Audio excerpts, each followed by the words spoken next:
Vitamin की हम बात करते हैं विटामिन B6 या जिसे पायरिडॉक्सिन या फिर पायरिडॉक्सल एसिड कहते हैं। तो ये यहाँ पे विटामिन B6 है, 5 नहीं है B6।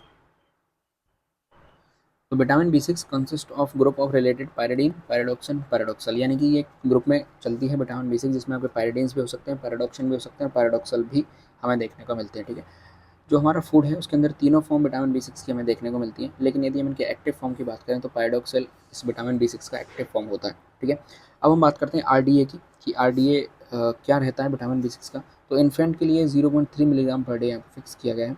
चिल्ड्रंस की बात करते हैं तो 0.6 से 1.2 मिलीग्राम यहाँ पे फिक्स है। एडल्ट के लिए 1.6 से 2 मिलीग्राम पर डे बताया गया है, और प्रेग्नेंट और लैक्टेटिंग वुमेन के लिए 2.5 मिलीग्राम पर डे RDA यहाँ पर विटामिन B6 के लिए फिक्स किया गया है। ठीक है, आगे हम बात करते हैं कि जो विटामिन B6 का जो RDA है वो डिपेंड करता है अमाउंट ऑफ प्रोटीन मेटाबॉलिज्म, यानी कि हमारी बॉडी के अंदर जितनी प्रोटीन है उसमें से कितनी प्रोटीन है वो मेटाबोलाइज्ड हो पाई है। तो ये विटामिन B6 के लिए भी डिपेंड करेगा, इसका अमाउंट भी हमारी बॉडी के अंदर। ठीक है, आगे हम डाइटरी सोर्स की बात करते हैं, विटामिन B6 के डाइटरी सोर्स कौन कौन से हो सकते हैं। तो the good source of pyridoxine are meat, poultry and fish, ये कुछ B6 के डाइटरी सोर्सेज हैं। इसके अलावा whole grains are good source of pyridoxine. ठीक है, होल ग्रेन्स हैं। इसके अलावा but during milling most of pyridoxine is lost, यानी जो माइलिंग प्रोसेस होती है उसमें जो ज़्यादातर पैराडॉक्सिन है वो लॉस हो जाता है। इसके अलावा कुछ और सोर्सेज की हम बात करें जहाँ पे हमें ज़्यादा मात्रा में विटामिन B6 देखने को मिलेगा। तो सबसे पहले हम बात करते हैं पोटैटोज़ की, जिसमें 0.25 मिलीग्राम हमें देखने को मिलता है। इसके बाद हम बात करते हैं चिकन एग्स के अंदर, उसमें 0.3 मिलीग्राम हमें देखने को मिल सकता है। इसके आगे हम बात करते हैं वॉलनट के अंदर, तो 0.76 मिलीग्राम हमें देखने को मिलता है। इसके अलावा हम ट्यूना फिश की बात करें तो 0.95 मिलीग्राम। इसके अलावा सनफ्लावर सीड्स में देखें तो 1.35 मिलीग्राम, और जो पिस्ता होते हैं इसके अंदर 1.7 मिलीग्राम विटामिन B6 हमें देखने को मिलता है। ठीक है, आगे हम फंक्शंस की बात करते हैं कि जो विटामिन B6 है उसके क्या क्या फंक्शन है। तो सबसे पहला फंक्शन होता है एक्ट एज कोएंजाइम, यानी कि कोएंजाइम के रूप में काम करता है। अब पायरोडॉक्सिन के एक्टिव फॉर्म की बात करते हैं, तो पायरोडॉक्सिल का जो एक्टिव फॉर्म है वो पायरोडॉक्सिल फॉस्फेट होता है। ठीक है, एक्टिव फॉर्म क्या होती है इसकी, पायरोडॉक्सल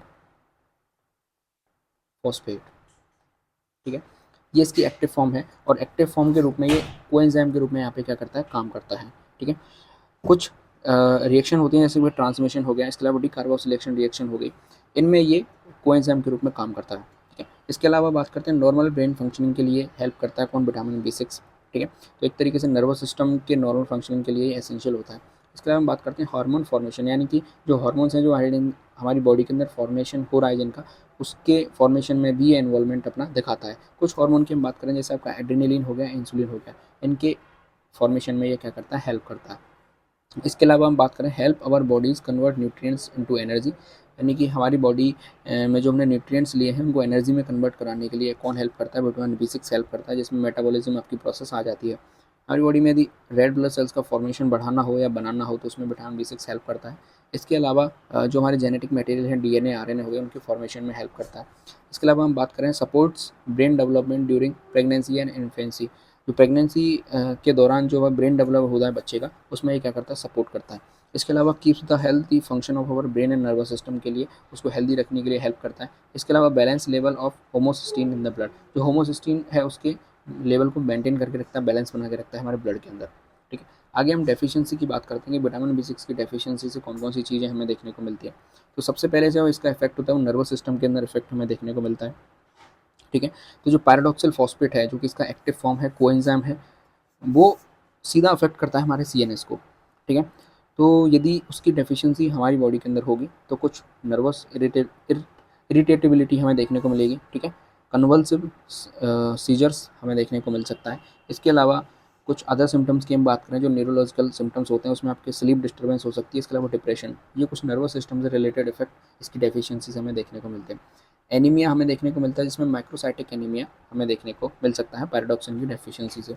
इसके अलावा जो ओरल और डर्मल लेशन होते हैं, जैसे कि विटामिन B6 डेफिशिएंसी में also result in dermatitis, stomatitis, glossitis और कीलोसिस, इनमें भी विटामिन B6 का रोल होता है। जैसे कीलोसिस में आपकी जो कॉर्नर लिप्स के जो कॉर्नर हैं वो वहाँ से फटना स्टार्ट हो जाएंगे। इसके अलावा आपकी जो होठ हैं वो रेड कलर के हो सकते हैं। ठीक है, अदर सिम्टम्स की हम बात करते हैं तो आपके वोमिटिंग हो सकता है, weakness, ataxia, nausea and abdominal pain, ये कुछ अदर सिम्टम्स हैं जो विटामिन B6 की डेफिशिएंसी से हमें देखने को मिलते हैं।